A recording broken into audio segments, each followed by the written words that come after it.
అందరికీ హాయ్ అండి. ఈరోజు నేను కమ్మని గోంగూరతో రొయ్యల కర్రీ చేశానండి. దీన్ని తిన్న ఎవరైనా సరే అబ్బబ్బబ్బబ్బబ్బబ్బా అదిరిందంతే అని అనే అంతలాగా ఈ కర్రీ ఉంటుంది. దీన్ని మరి నేను ఎలా చేశాను, ఏ విధంగా చేశాను అనేది మీరు కూడా చూసేయండి. రండి. మరి ఇంకా కడాయిలో 3 చెంచాల నూనె వేసుకున్నాను.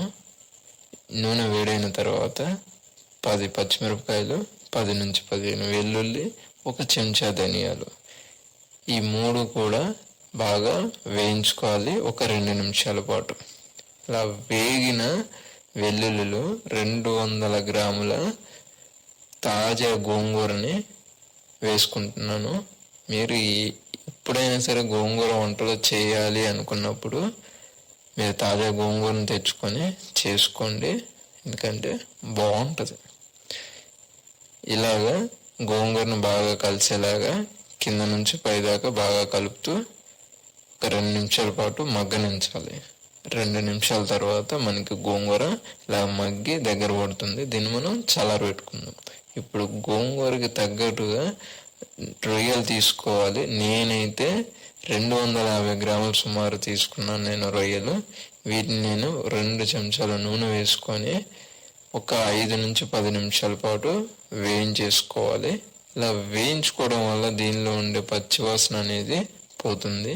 ఇప్పుడు ఇదే గిన్నెలో 3 ఉల్లిపాయల తరుగు, 1/2 చెంచా ఉప్పు, 2 కరివేపాకు రెమ్మలు, 1/2 చెంచా పసుపు, ఈ 3 వేసుకొని కలుపుకోండి.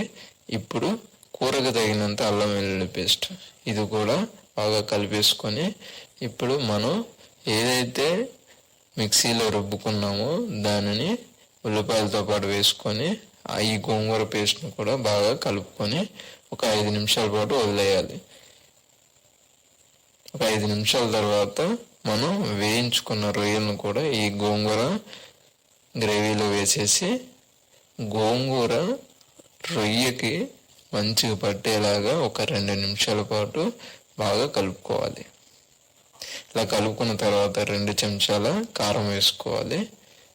కారం కూడా బాగా కలుపుకోవాలి.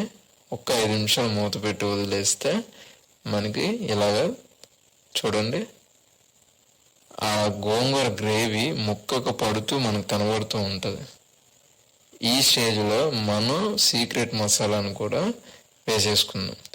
ఈ సీక్రెట్ మసాలా నేను ఎలా చేశాను, ఏవేవి కొలతలతో చేశాను అన్నది నేను కింద డిస్క్రిప్షన్ బాక్స్లో మెన్షన్ చేస్తాను. మీరు అక్కడికి వెళ్ళి మీరు చెక్ చేయొచ్చు.